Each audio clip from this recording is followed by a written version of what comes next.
My self CA Parag ji. Last video में हमने देखा था कि सर जीएसटी रजिस्ट्रेशन एप्लीकेबिलिटी है कि नहीं है। तो as per last example GST हमें रजिस्ट्रेशन करना था, तो हमने रजिस्ट्रेशन ले लिया।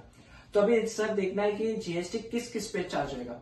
तो एक बार लास्ट जो एग्जांपल था वो रिपीट कर देता हूँ। लास्ट एग्जांपल में था हमारा सेल ऑफ गारमेंट, जो गुड्स के कैटेगरी में था, तो उसका टर्नओवर था 18 लाख। मैं बोला ओके। और रेंटल ऑफ कमर्शियल प्रॉपर्टी से 3 lakh, rent from the residential property से 6.5 लाख, और हमने इंटरेस्ट अर्न किया था फ्रॉम लोन्स एंड एडवांसेस से 4 लाख का। तो ओवरऑल हमने देखा था कि ये 4 कैटेगरीज ऑफ ए इनकम हमें आ रही है।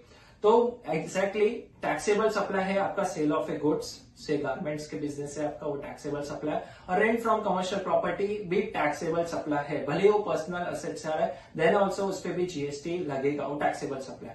Rent from residential property, it's an exempt supply, and the interest earned from the loans and advances given to any person, तो उससे इंटरेस्ट आना वो भी एग्जेम्प्ट है। ये दोनों पे जीएसटी नहीं लगेगा, जीएसटी आपको चार्ज नहीं करना है, लेवी नहीं करना है। तो आपने बोला कि सर हमें जो गारमेंट्स बिजनेस है और कमर्शियल प्रॉपर्टी से रेंट आ रहा है उस पर जीएसटी चार्ज करना है। Yes, as per applicable rates आपको जीएसटी चार्ज करना है। तो ये कॉन्सेप्ट अभी इधर क्लोज कर देता हूं कि आपको जीएसटी किस किस पे चार्ज करना है। सर अगर मैं प्रोफेशनल हूं और मेरी से प्रोफेशनल इनकम से 18 लाख से, और से मेरे रेंट फ्रॉम कमर्शियल प्रॉपर्टी से 3 लाख से, रेसिडेंशियल प्रॉपर्टी से 6.5 लाख, और इंटरेस्ट सेम एग्जांपल में है, तो फिर कितना मुझे यस हाँ आपको से आपका एग्रीगेट टर्नओवर का डेफिनेशन के हिसाब से 20 लाख के अबव है, तो आपको एज अ प्रोफेशनल जीएसटी में रजिस्ट्रेशन करना कंपलसरी है। ओके, और सेम में आपको प्रोफेशनल है तो उस पर भी जीएसटी चार्ज करना है, और कमर्शियल प्रॉपर्टी में ओके सर आपने बिजनेस का बता दिया और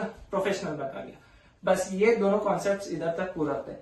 नेक्स्ट आता है कि एज आपको रेंटल इनकम आ रहा है रेसिडेंशियल प्रॉपर्टी से 6.5 लाख पर एनम, मतलब अप्रॉक्स 50,000 52 के अबव आ रहा है पर मंथ। तो एक कॉन्सेप्ट है टीडीएस का इनकम टैक्स में सेक्शन 194 आईबी, जो कहता है कि अगर आपको 52,000 के अबव 50,000 के अबव आपको इनकम अर्न आ रहा है, तो जो टेनेंट है उनको टीडीएस करना है। आप तो एज अ रेसिपिएंट है, आप लैंडलॉर्ड है, तो आपकी एप्लीकेबिलिटी टीडीएस की होती नहीं है, but as a responsible taxpayer and the citizen of India आपके टेनेंट को सेक्शन 194 आईबी एप्लीकेबल हो जाएगा।